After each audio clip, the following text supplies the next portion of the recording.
Well, bro, What's up, brother? How you doing?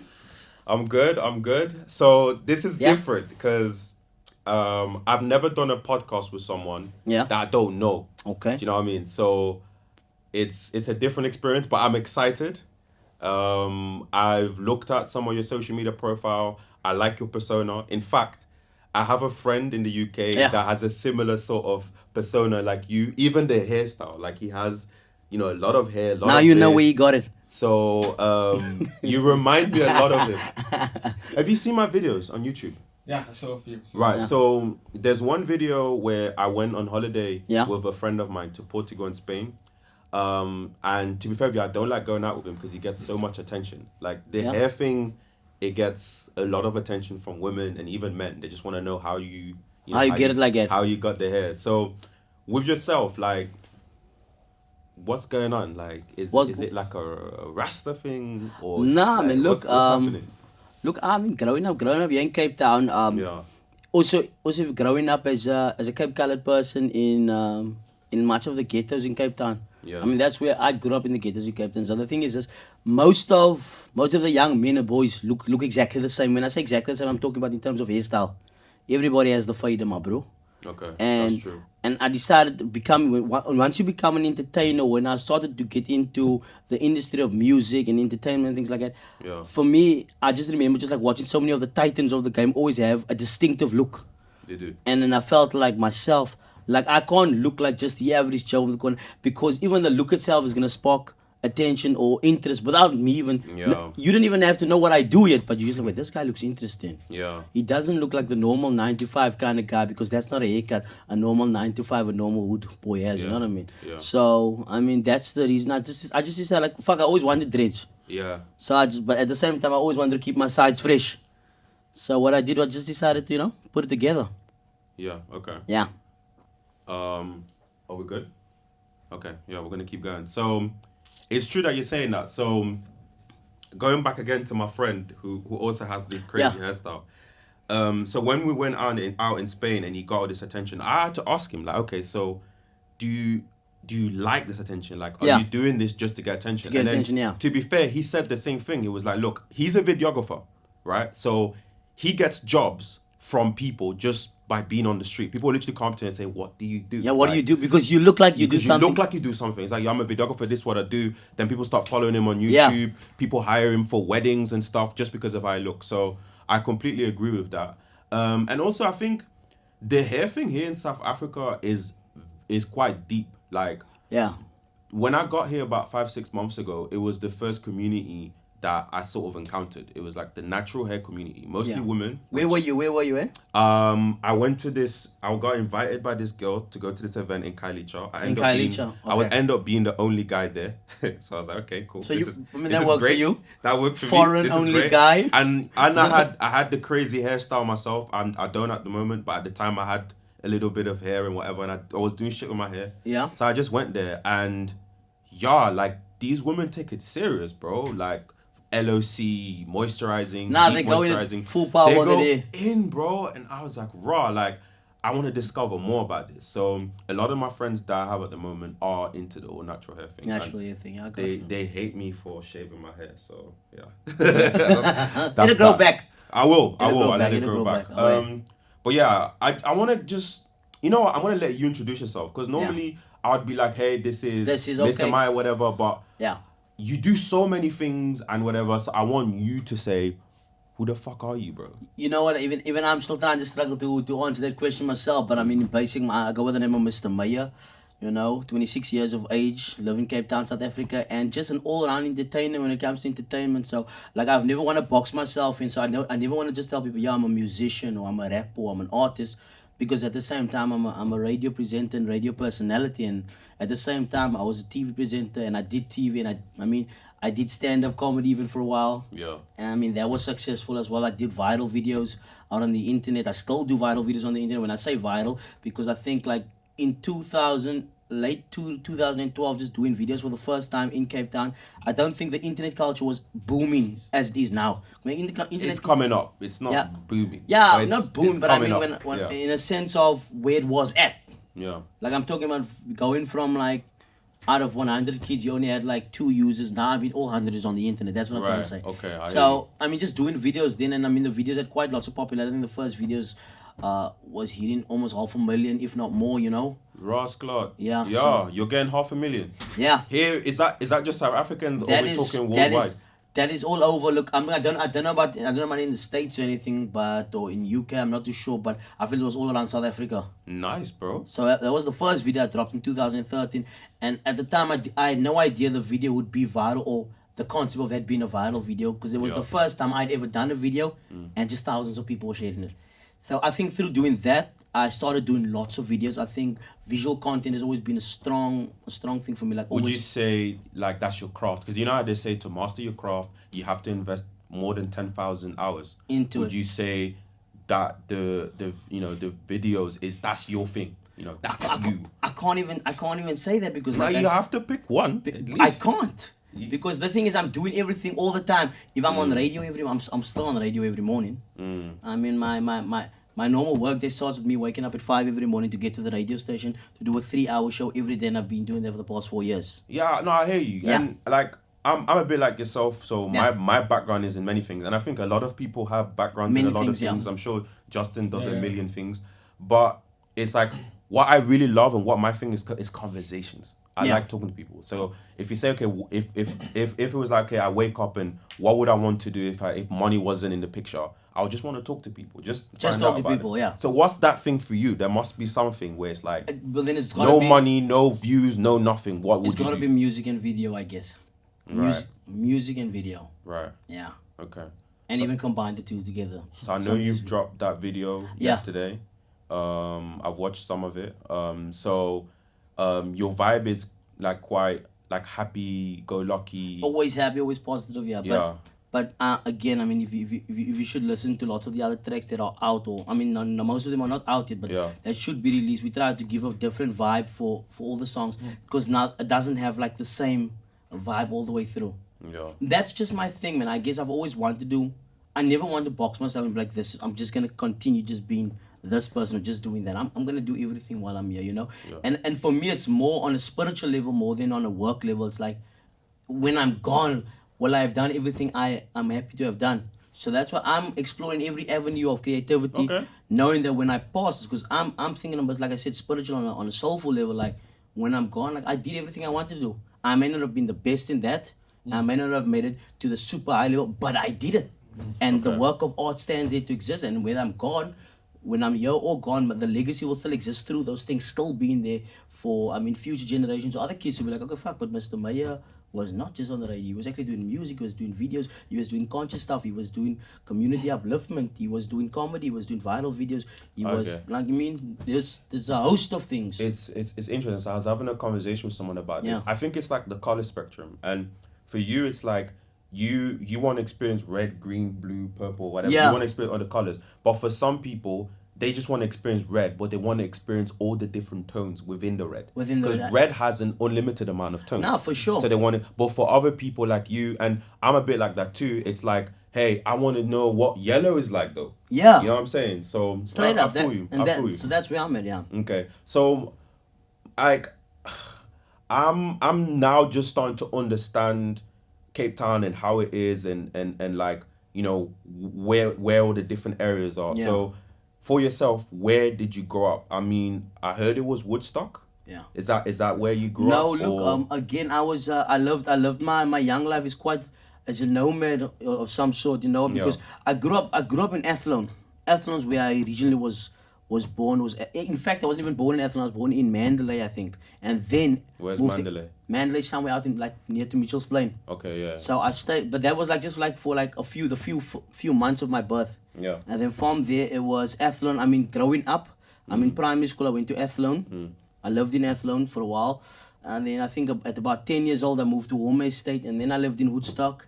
Then I stayed in Mitchell's Plain. Yeah. Look, to be honest, I probably lived in maybe 16 or 17 different houses in my childhood, and that's because my mom and dad was split, and so me and my pops, my mom bought a house in Woodstock. So Yeah. she was always staying out this side, but me and my pops were just renting and just hitting different houses, different areas. And I mean, at the time, I think I hated it, but now I think that gave me so much. Give you more. insights. End of Yeah, life, because I mean I grew up with the affluent white areas with white people, and be like, hey, hi, good morning, Bob, how are you yeah, doing, to salute broer verwaas julle, and it was cool to have that contrast of being yeah. able to grow with poor people, middle class people, and rich people all together. And I think that has made me a fuller person today. So I can't even tell you I'm from one era.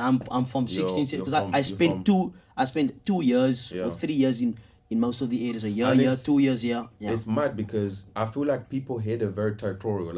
If you live in Vredehoek, Yeah. you've I just studied in Friedrichs, by the way. that's where I'm at Yeah. now. So it's like people that live in Vredehoek, they own that. Like, yo, this is Vredehoek. Yes. This is where I stay. Like, I chill here. I shop. I do everything here. And Yeah. but then people that stay in, like Mitchell's Plain, they also have this territorial spirit about it. So, in order for you to move around all these different places, what did you have to learn?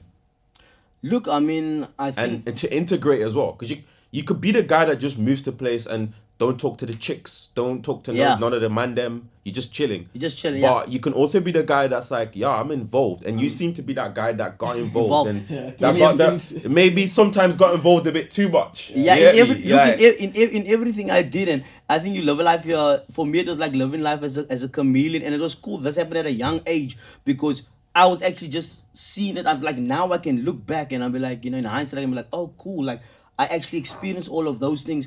But when I was there, I was a youngster, just kind of going with it. I'm like, fuck, adapt and live. Yeah. If this is where I'm at right now, this is how I'm gonna be. I wasn't gonna be like from Mitchell's Plain and move to Friedhoek, and I'm gonna be in Friedhoek, or like, yeah, but I'm from Mitchell's Plain and I'm like out here to change. Nah, I was just gonna be like, okay, cool. So this is how you guys do it over here. I'm Let gonna me be that guy. I'm gonna check it. I'm still gonna have my own flair all the time, but I'm gonna see what you guys are doing over here. Yeah. I'm going over there. Okay, because you guys, and it's also, if you've grown up in the Cape Flats, you will know it's always about. You always gotta have your guard up, and you always gotta learn Survival. It's survival. You gotta learn the streets. I mean, either you've been from the UK, whatever. I mean, ghettos all around the world are the same, Bro, man. Either like, you I either know, you're gonna be they're the either same. you're gonna be a man about it, or you're gonna be a pussy about it. And when I was in the tough situations, I had to do what I had to do.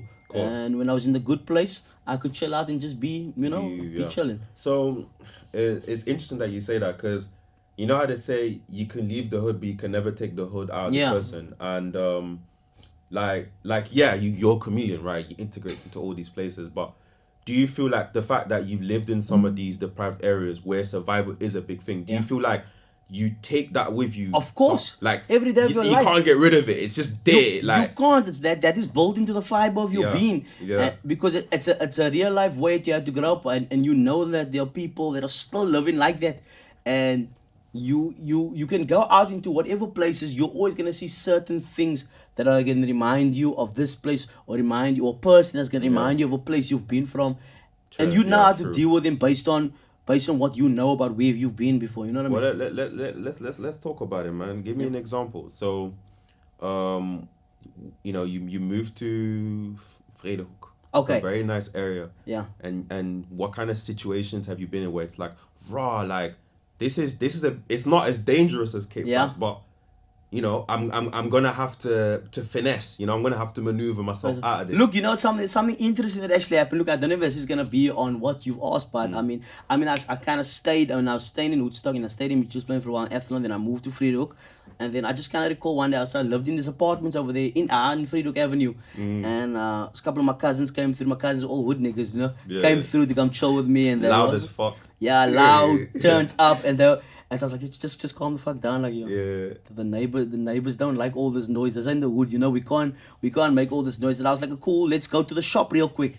But then I was like, fuck, because growing up was in the gate. It's like, fuck, I don't have the key with me or something. I'm just gonna jump over the gate real quick.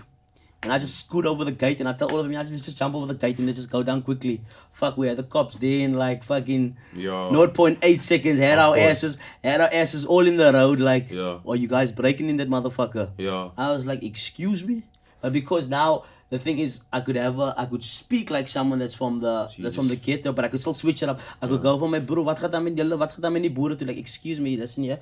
Me and my friends were just going to the shop, and my cousins are like, why you guys stopped? And I said, no, we jumped over the gate, but whoever called you inside the complex knows exactly that we stay here. Yeah. They might not like the way we look, and might not like the color of our skin, they might not like where we're from, but we are here. Yeah. Tell the Joneses the Mayers have moved in. Yeah. You know what I mean? Yeah. So I mean, which was crazy because now it's like, because now you're chilling with your cousins, so now all of a sudden I'm in that laid back wood mood. And even they're like, what? Like, is that you though? like, Yeah, yeah. because you can switch up, you can be silly in a second, you know, if you with your peeps that know that kind of vibes. Yeah, So I guess we always putting on different masks in different spaces. we do. Yeah. We do.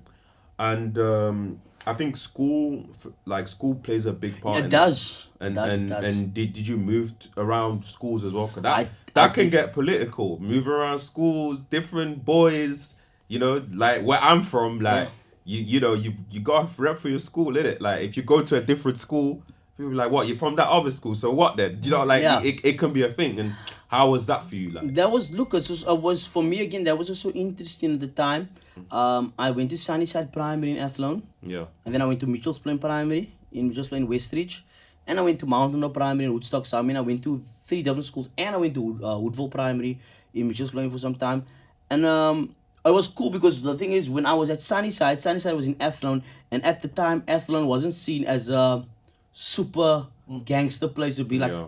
if you are gonna compare it to places like Bondeville, Hanover Park, or those under the Athlone district, but I mean I'm talking about actually Athlone Crawford section. Okay. Living in that kind of section was kind of still seen as like nah, you boys are low key white or Okay. whatever. And so Yeah. when I went to school in Mitchell's Plain, I was almost like, this is like a cool kid. No, not Yeah. cool, but someone from a school that like where they took proper English Yeah. and they weren't doing any subjects in Afrikaans, anything like that. So Yeah. I mean, going to that school was cool. I made lots of friends. I think friend making skills for me was always cool. Like I was never just like the loner or just chilling. Yeah. I've always managed to make friends wherever I went. And that was just due to upbringing, friends, cousins, families. I had so much family. Look, I'll be honest, between you and I got like close to 140, if not more, cousins. Here in Cape Town. Yeah, so, Yeah, so I mean, growing up with so much cousins, diverse, some Muslim, some Christian, some atheists, Yeah. some gangsters, some lawyers. Like, I just, because I grew up with all these different kind of people, I could always adapt to anyway. So going to a different school, I was never about like, I'm gonna rip my school till the Yeah. day I die. I was like, man, bro, I'm here, like, Yeah, are we and you gonna probably do? had cousins there. Yeah, like, and that's the whatever. cool thing. Every school I went to, I had family. You had people there. I had family at mad every school. Still. Like, Yeah. 'cause I grew up in a small city as well. Yeah. Where it's very similar. So a lot of my friends are Caribbean, like Yeah. Jamaican, and From the islands, man. yeah, from the islands, like and it's the same. So they would have, because they stick to each other. So Yeah. when they move to a place, the whole family moves. Yeah. So they would have like cousins around, and whenever they got into trouble,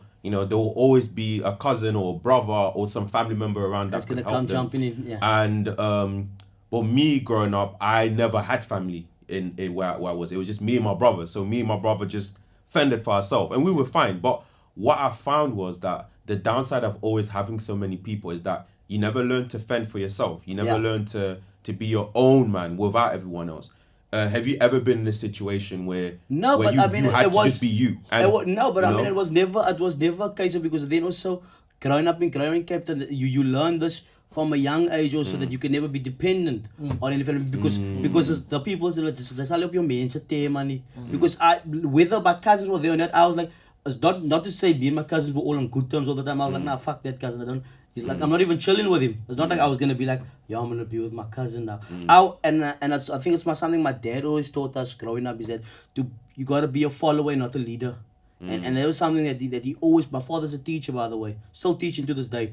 And something he always taught me was like, you'll never in this life, you have two options. You can be a leader or you can be a follower. And I kind of pride myself on never being the get along guy, or I'm gonna go along with what you said. I'm a carve my own lane.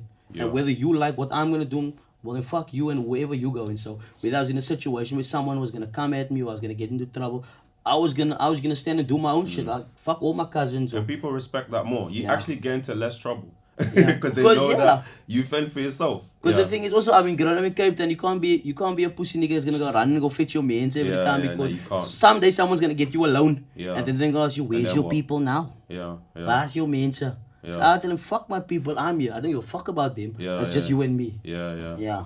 So, alright, so you're done school now. When did you decide that, yo, I'm gonna do my own thing? I'm not gonna go down this academic route? Because I'm assuming Yeah. from your success, you've been doing this for a while. You get me? Like you've been putting in time. So Yeah. when did you sort of decide that, you know what? Look, I'm just gonna be creative and see where it takes me, man. yeah. So I'm inside high school, so I was like always that, always just that crazy, I like, you know, the class clown type of guy, man. Right. Making a noise, getting thrown out of class, that get in trouble. Bullying So, kids. so I went to I went to varsity and I studied journalism and radio broadcasting, but initially I was gonna study law. Because again, my pops was like, I think you should go study law. Yeah. So I did law. I did He's got the lawyer look, like Yeah, I can yeah, see it man. though. Without the hair, yeah, I can see it. Yeah. So then I did a course for a while. I think just like 2 weeks or so, just to kind of find a little bit about like whether I was gonna get the sociology or criminology, or what I was gonna do, child law, protection. So I did my research on was I gonna do it, and just chilling in that class. It was like a winter school type thing. I was like, I don't think this is something that I could commit myself to doing, whether the money was good or not. Like I didn't think the money was worth my soul. And then I remember my mom told me, listen, but you like writing, you like reading, you like speaking, you're an extrovert, you're always out there, you're always speaking to people. And I mean, the thing is, I didn't know I was funny until other people thought I was funny, because the thing is, we were talking shit our whole life. Like I grew up with my, like, Yeah. in my household, if you know my dad, if you've met my dad, you'd know that this motherfucker makes jokes daily. Yeah. I think that's where I got the funny, but my daddy is cock funny. But I didn't know he was this funny until I went to go use some of what he said outside in the world. people were like, Because of course he wasn't on social media. And just my old yeah. pops. My pop's like, what, 60 now, you know what I mean? Yeah. And I got out and I start speaking some of the things that I hear them say at the table, or when they're just chilling and having their karaoke. And then I actually realized the fuck, but we grew up in such a space where humor was a huge thing. Yeah. And yeah. I think just kind of continuing with talking a lot of shit and getting into reading and writing. I was always writing poetry as a youngster. I was writing raps from grade 8. You know what I mean? Just like, but I just kind of didn't get into the rapping at the time. So when I got to university, I was like, cool, I think I'm going to go study journalism. That's because my mom steered me into that direction. Yeah. And then for that, I was actually going to go be a news anchor. Because I canceled the fact that I was going to be a lawyer now. So by at this point, Pops was fuming like, News anchor's alright. you're gonna be a fucking lawyer. Yeah. You're gonna be a lawyer. Alright. And then I was like, okay, cool, I'm gonna be a journalist. I'm just gonna write, because I have so much, like I used to literally go through a dictionary and like be mesmerized by words. Just like, fuck, look how this word looks. I did spelling bees at school as well. Yeah. So it was crazy now having this ghetto side and still having this academic side, because I still loved work. I still loved having my shit done on time, because I think that was from Pops as well. And then, I mean, to answer your question, I guess I just through studying journalism, I realized that I didn't have to go into the one-sided news side. We just had to be like, hi guys, this is 8 o'clock news here in Cape Town. My name is Mr.Meyer. And well, we have $2 accident. I don't want to like, I was like, fuck, I can actually be myself.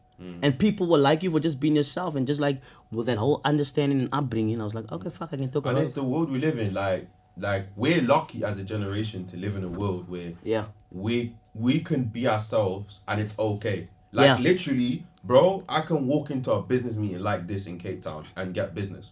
Yeah. And for our parents, it wasn't like that. Yeah. But nowadays, if someone judged me on how I looked, they would be the one that people look down upon. Like, why, like, what's wrong with you? Like, why are you judging? There are still like, there are some spaces though. Yeah. Oh, yeah. I fair mean, enough. there are still some spaces. True. And especially, obviously, with Cape Town coming up as an economy, you know, it's not, you know, it still has some of the traditional ways of thinking. Yeah. But even here, I can see that people are opening up, and being the guy that's closed-minded and that's not willing to accept people that are not like you is now looked down upon. Now you're the loser, yeah. Now you're a loser, bro. Like, what's wrong with you? Yeah. So, Get with the program. Yeah, like I'm trying to say to people now, like, be an influencer. Yeah. You know, like, you don't have to be as big as Mr. Meyer, but even within your own circle, Be an you can influencer. influence people, but just by being yourself. Yeah, 100%. Yeah, and I've noticed as well that you do a lot of work with children. Yeah. Like on your Instagram, there's always pictures with children. I mean, and kids, stuff. yeah. And I just wanted to speak a bit more about that. Yeah. Why do you connect so much with children? With Because I kids. find that your connection with them is probably deeper than I see with other people that are in public light. Like, you know, Look, so why the connection? Because I mean, growing up, going to these schools, I always remember like having these people come to the schools to like do like these inspiration, motivation talks, and I could never for the life of me understand them. I knew what they were saying, but they still were not getting through to me, because it was always this very high, convoluted English and things that we didn't understand. So now you're trying to inspire kids like, hi kids, go for your dreams. I want you to feel inspired, feel renewed, and find a certain faith in yourself, which makes perfect sense now. And I understand that. But talking to 10-year-old me or 11-year-old me told me that, I'm like, you're talking a clunkak to my ears. Like you're talking a lot of bullshit. Like, what are you telling me? How are you gonna get through the kids? And I put it upon myself. Like, I searched my whole life for someone that could be a role model for me or could teach me things about life. That I decided I was gonna become that role model for the kids. I was gonna show them how I would have liked to be shown. Do you think there's not enough? There isn't in Cape Town, Especially for people that look like you guys. I mean, no, they aren't. Yeah. They definitely aren't enough, because then you're gonna ask yourself, who are the people doing all these campaigns to do the talks for kids and to inspire, and they're getting tenders from who and what, and I mean to push what? Yeah, I mean I guess the agenda is always gonna be clean, but there are less people of color doing it unless they're doing it on their own terms. But even by then they don't have enough budget to do it properly. But they still do it. Yeah. Like I mean, I would go to a school just because I want to speak to kids, and for me it wasn't even about being seen or being known. Like fuck me, fuck fame or anything like that. It's like, can I inspire this next generation of people to see the world the way I see it before it's too late, or be like, fuck, I could actually do that. Or I actually don't have to just be a gangster in my area. I actually don't have to just sell my body in the area for drugs. But the world's bigger than where I stay. I've seen the world. I mean, I'm not saying the world, but I mean, I've seen Cape Town in all its beauty. Some people stay in the same communities their whole life and see nothing else but that same park, that same shop, that same smoky. So I'm like, my bro, you do know there's other stuff out there. And now I'm looking at him like someone that he can actually relate to. Like, okay, I know this person's color, this person's place in his story, and I relate to them with the stories that they could understand. Then I tell them, but also, these are the other avenues, and this is what you can. And I speak to them in a way that I know they will understand, because they grow up in the area. So the people doing these inspiring talks, going to the ghettos, doing ghetto talks, you can't come there like some kind of colonizer to think you're gonna save the people. You're not saving Foko, you know what I mean? You need to empower the people that are already in the communities to do that kind of thing, because they are more equipped to do it. You aren't equipped.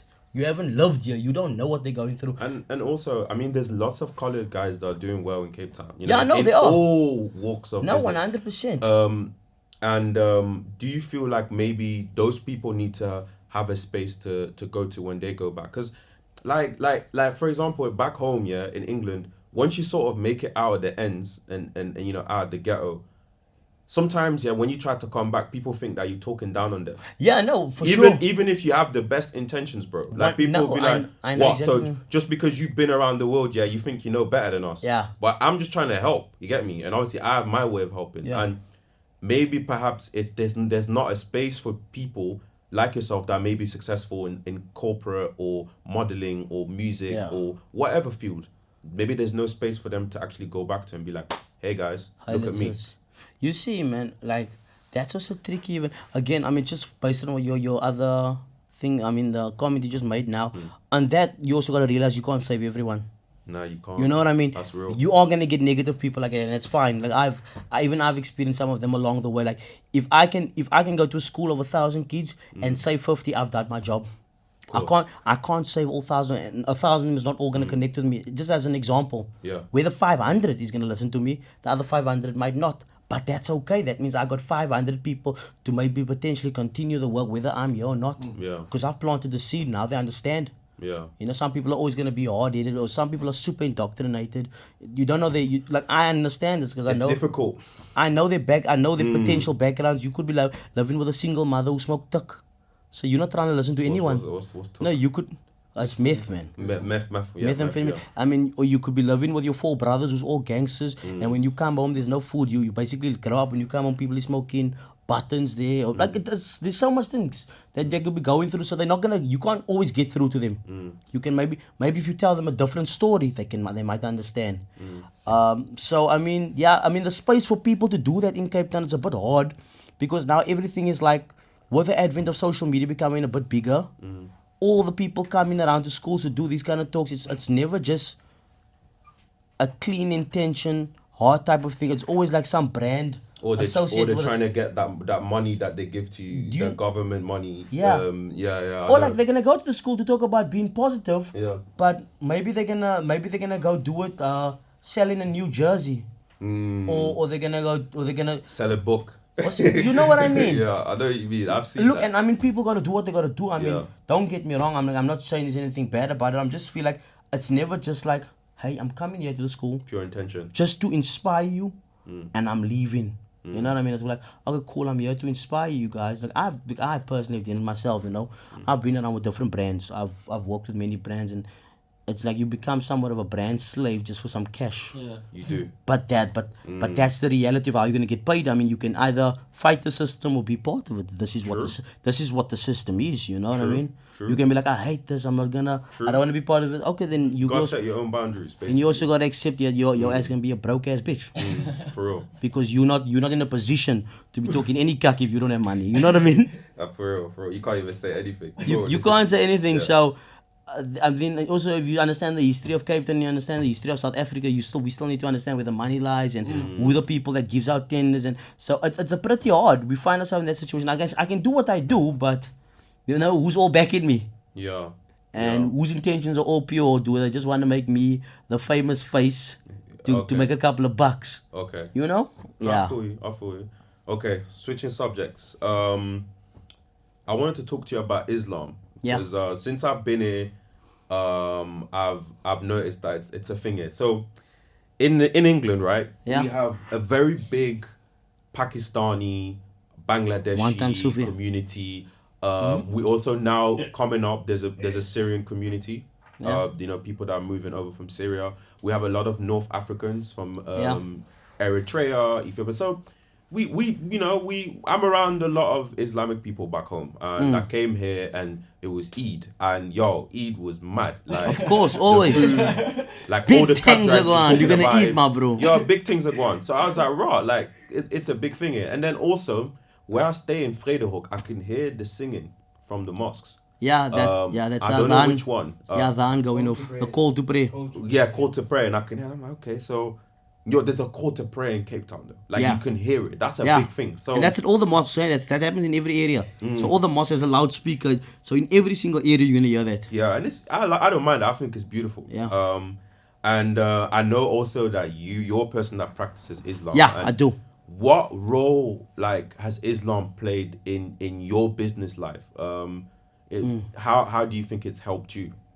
Look, I mean, what you also realize is when you come to Cape Town is like you know we understand the color difference and the money difference, but there's also a big Islamic community that also loves the fact that you push Islam.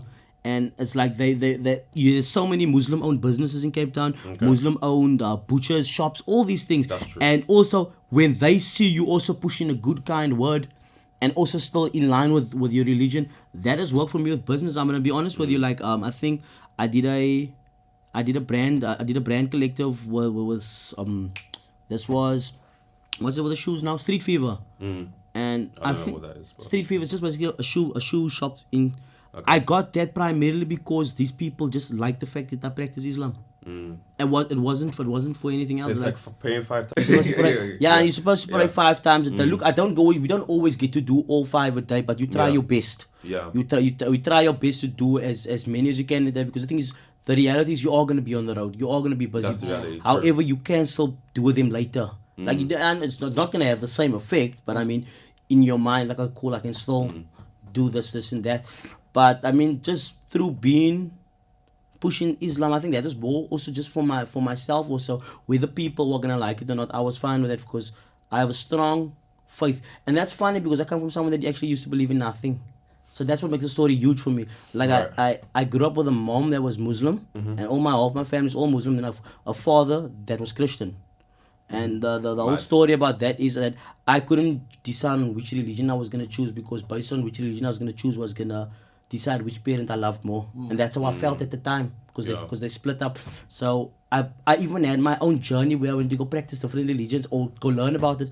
I went to go find out about Judaism for a while. I went for the Rastafarianism. I went to the Buddhism. I went to the spiritualism and connecting with consciousness and the chakras. You can talk to me about religion. I've basically, again, like I told you in my life, how I want to try everything. I decided I'm gonna try every religion as well. Yeah. Just and to ended up going back to Islam. going back to Islam, and I was an atheist for a while. Then I I called myself an agnostic, as in Yeah, I believe in no agnostic, religion, but I believe there's a higher power. yeah. And then I became a spiritual agnostic, and that was my own term that I thought was me. Mm. They asked me, "What is your religion?" I'm spiritually agnostic. Wow. So yeah, You're like, what are you I talking believe in about? the yeah. So I believe Yeah. Deep stuff. yeah. So I believe in the soul and the spirit, and I believe that our spirits do linger on even after the physical frame has disappeared. And I do believe there's a higher power, but I don't believe there's a religion that needs to govern the way we think about this. So I was a very super free thinking person, and then I kind of realized, just like I went back to Islam after having like certain situations where, look, I was still not a believer. Then someone always told me, mention the name of your God when doing this, or spare a little prayer, and and for me, surprisingly, that had worked more than Those all those years of whatever fuck I was dwelling doing, around, yeah. and that worked more than me. And I connected so much with religion, with my religion, on that way. Then I realized this, for me, this is the truth.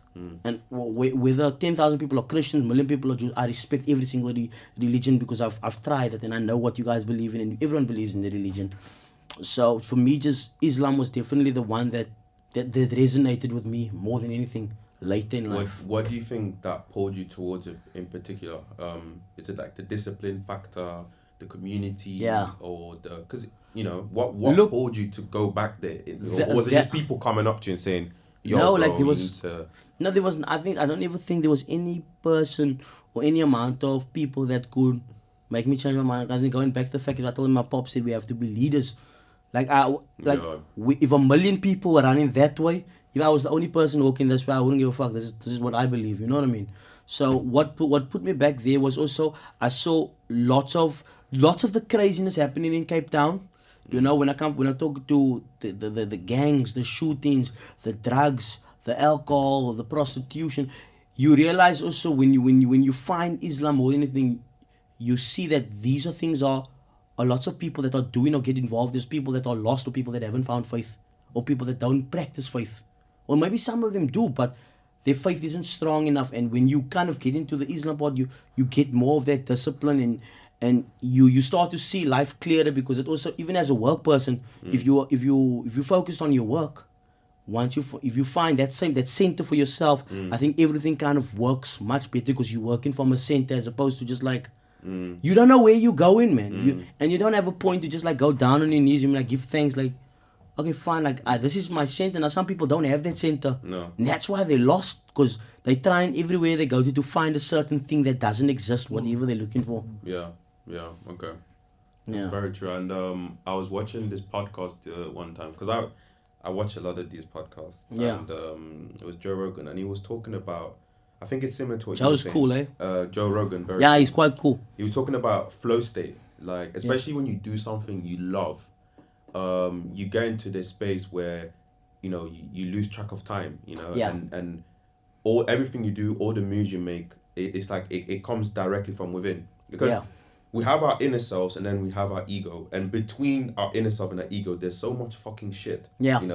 And being in that flow state removes all those barriers, and everything you now do comes from the real self, Yeah. from within. It doesn't come from your desires or your spheres or whatever. Yeah. It comes from within. And I feel like religion can help you tap into that flow state, that state where you're not thinking anymore, because thinking's bullshit. Yeah. In my opinion, thinking's bullshit. So yeah, making me think about religion again. Yeah. So I wanted to talk to you about, how you live your life now. So you're 26. Yeah. You've been successful for a while. I'm 25, so Yeah. I've been doing my own thing for a while too. Traveling the world, making money. Yeah. Meeting new people.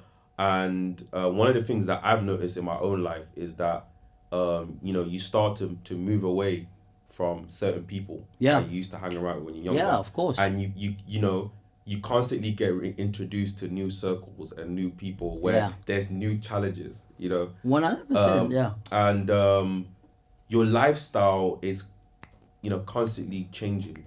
Some people would say it's upgrading. I just say it's just changing, It's because I don't changing. think that one's better than the other. Yeah. So for yourself, at the stage that you're at now, you still have a long way to go. Yeah. You've done a lot. How do you sort of maintain your sanity? how do you just structure yourself?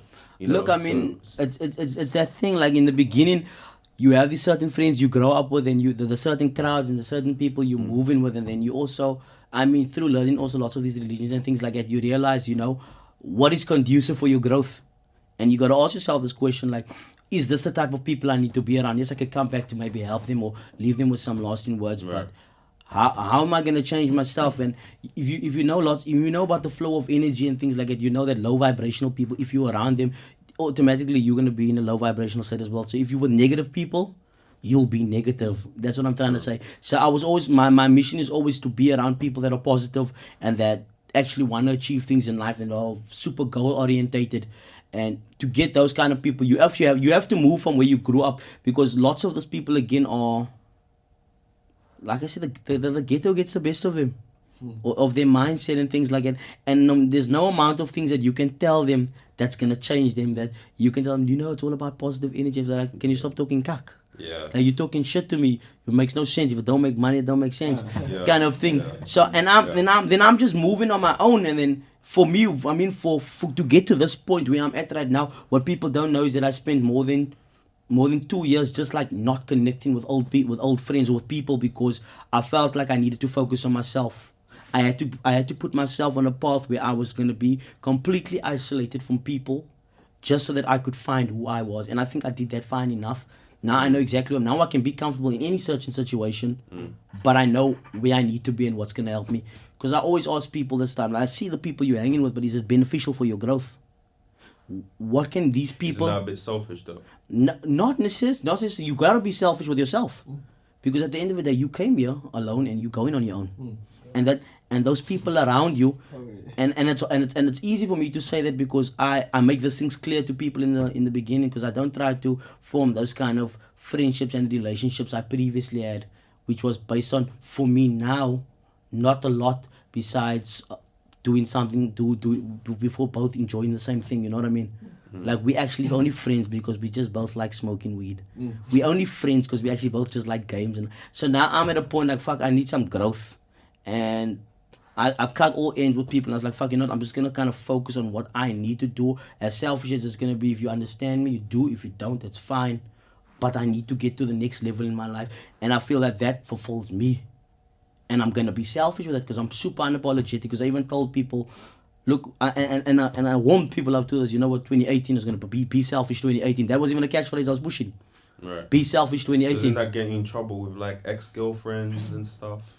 You know, I was there. I'm on good terms with all my ex-girlfriends. Yeah. So shout out to all my exes.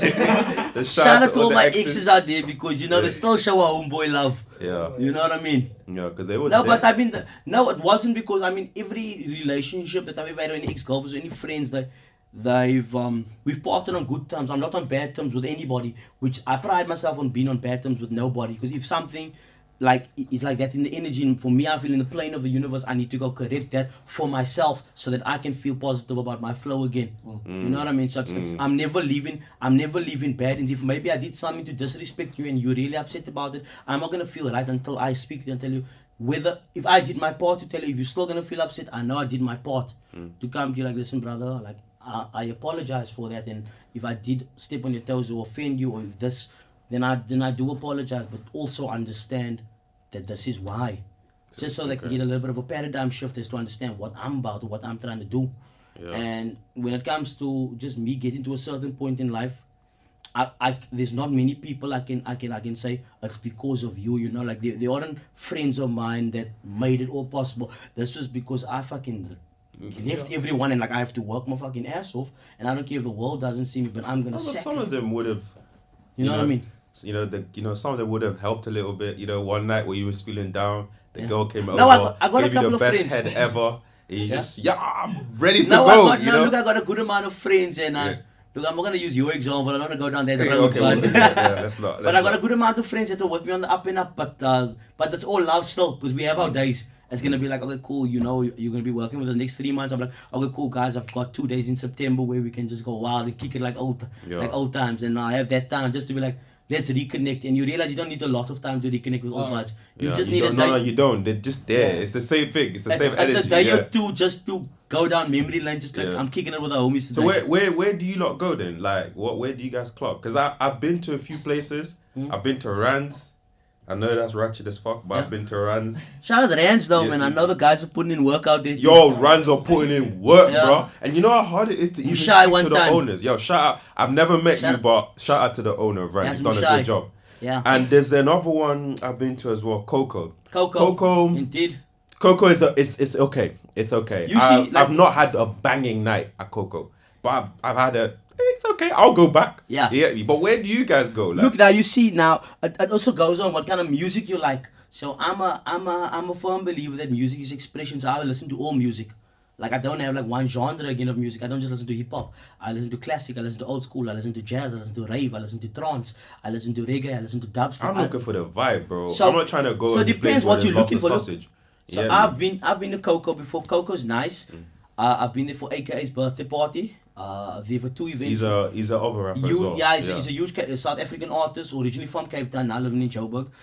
Which was cool. We celebrated his birthday. But you see, the places that you talking about is the and it's again, it's no disrespect to the places or the establishment or what they run, because I definitely understand what they do. It's more for the vibe of like lounging and I've got money kind of thing. I've noticed. Like we pop in bottles and we sit in here, and it's more about flash and materialism. So it's like that. Bring me in. It's that TV lifestyle, that music video life. And I kind of shifted from that, because in the beginning I thought, it was cool. Like if you're living like that, means you're balling, you're bossing up. But as a person that kind of stripped his ego along the way, or like that does his best to kind of keep that ego down, you realize like, but these things don't benefit my life. They don't. Like I'm not trying to show out for anyone, because what type of people am I attracting? What kind of women am I attracting? Is it people that only like me for these things, or is it friends that only around me for these material things that you can gain from? So I was on a point like, fuck, I'm just gonna I'm skirting out. Like I don't have to be in this exclusive spots anymore. I'm gonna go to where I feel happy, where I just enjoy music. Yeah. And me personally, where you might find me at, because again I like trance and rave and psychedelic trance a lot, as well as techno. You might find me at the district, you know. And where's that again? I've heard about that place. You might find me at the district. Is that Zonnebloem? It's actually not Zonnebloem. It's like, let's say more District 6. Yeah. Okay. More District 6. I might be at there. Then if you go a couple of years back, I might have been at Zula Bar. Yeah. I might have been at Casablanca. Or Deluxe. Yeah. Well, I ain't even heard of these places, man. Bring me in, Justin. Bring me in, man. Bring me in. You know what I mean? Sideshow, which used to be one of Cape Town's super clubs, it closed down. Okay. A new club is made there. For me personally, I just don't feel it's on the same level as the club that it used to be, because it's much smaller.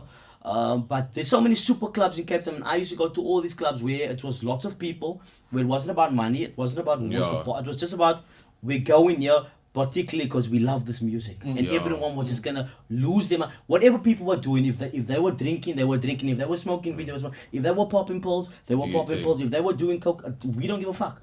I came there for the music, and for that reason, I was more into those kind of clubs. So right now, if you're trying to find me on a weekend, bro, come through to the district. You'll definitely see a brew on the dance floor breaking. Do they do house?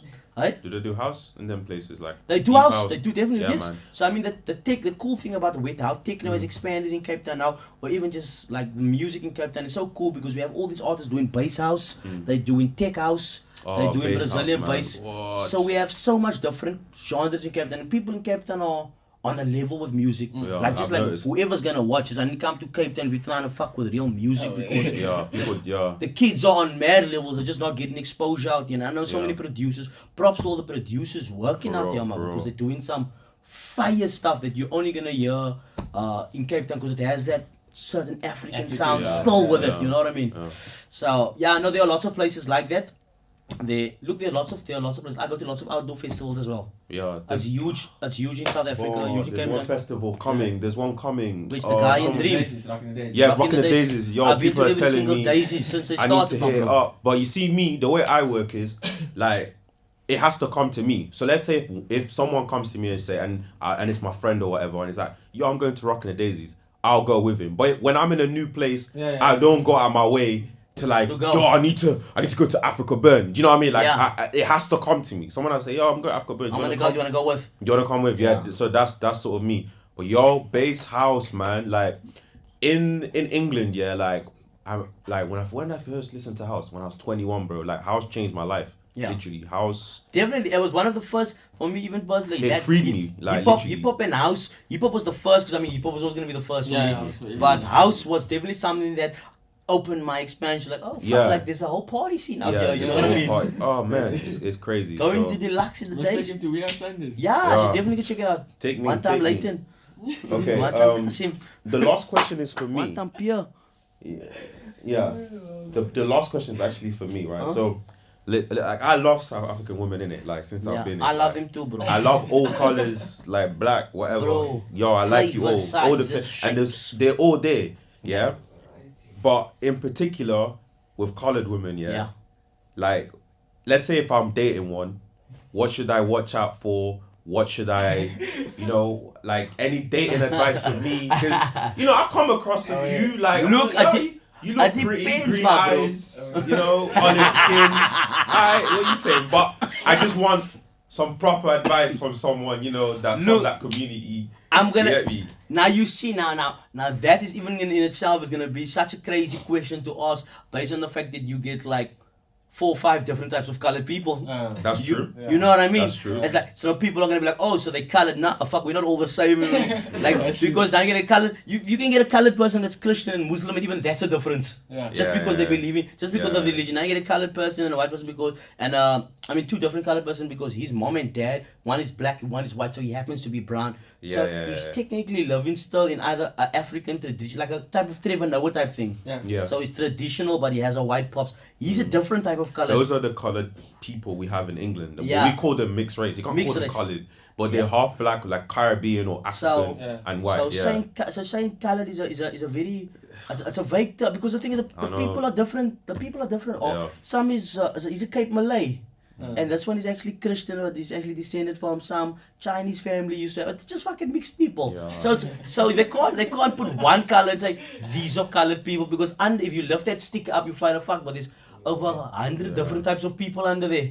Yeah. You know what I mean? But if you talk, depends also what kind. So then you must tell me what kind of color you're talking about. Are you talking about the ghetto moms? Yeah, or are you man, talking about the purdy I moms? got a thing for ghetto chicks, I do, Thing like, will get the chicks. I have a thing for ghetto chicks. For ghetto I chicks? I So can't give him help advice it. on that regard. Yeah. Advice on the Yeah. ghetto moms from the Cape Flats. Yeah, man, from the Yo. Cape Yo, Flats. like I don't want to disrespect none of my sisters out here. You know what I mean? Yeah. So I can't say any wild shit. But what I'm saying is you definitely gotta be caring. You definitely gotta be loving as you are with any other woman. Okay. I'm kind of yeah, beating I'm around cool the with that. bush here, but you must have a crew. I think that's I didn't want to say that, Yeah. but salute. You must have a crew, and otherwise you never done it for. Yeah. Crew in his money. Yeah, because they like that. They like to eat. They like food. I like food. Yeah, I cook. Yeah, I'm they a like good candidate. They I like cook. food and they like fancy things. You know what I mean? Okay, but again, cook I don't fancy food. I don't want to say that because I don't want someone to see this and be like, oh, but that's not the representation of all of us because Oh, it's yeah, gonna I agree. because No, there's you gonna don't be want a, to generalize it. Because there's You're gonna be get a- bad comments. You know, yeah, like, because there's gonna be a woman that's gonna say, but I don't care if you don't have anything as long Yeah. as he's kind to me, Yeah. as long as he a good man to me, boo boo.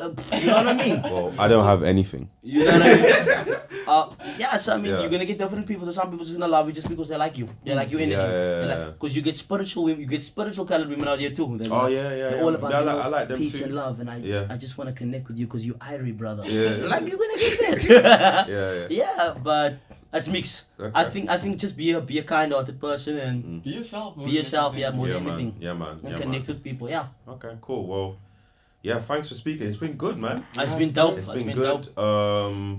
We're just gonna end it on what's next? Actually, let's just end it on that. Like, obviously, you got this video Yeah. that's just come out. Is that a single as well? Yeah, it's a single. So that's a single. So- Are you releasing more music? Are you releasing Yeah, an so EP, look, album? I mean, we pretty much finished the album. Lots of the guys know that. I mean, we just have to compile all of that stuff together. But where I'm at right now is that I've been like I get the muse visits me every now and then. Right. When I think the album is done, I'm like, oh fuck, but I feel inspired by another 10 because sometimes things are just like, little things I need to get out. And like, cool, but there are more things I can actually do after Yeah. I've said what I said. Like after this interview, I don't have to say this kind of thing again to you. You know what I mean? No, It's no, out it's there. done. It's done. Yeah. So now I can move on to the next thing. So for me, I don't ever want to put myself in a box, and I never tell people about what's coming next because Okay. I don't know. No, because fine. I don't know. Because had you asked me 5 years ago, would I be sitting here speaking to someone from the UK about how far I've got? I'd say Yeah, absolutely yes. fucking not. You know what I mean? For So real. I work like that too. I don't have a clue what's next, bro. I So- connect with things as they go along. So all I know Go is with that the what flow. I'm going to be doing is going to be greater. It's going to be bigger. It's going to be newer. It's going to be fresher. And it's always going to be on a constant upward movement because I'm super positive about the future. I'm an optimistic guy. Great things I paid. I'm not going to tell you what because you'll see it as we go along. We learn together. All right, cool, man. Bless. Thanks for talking to us, bro. No stress. Safe. Yeah, man, that was good. Sure, sure, It's good. Fuck, man. Yeah. Yeah, you enjoyed it, my bro. Yeah, I enjoyed that. Good chat.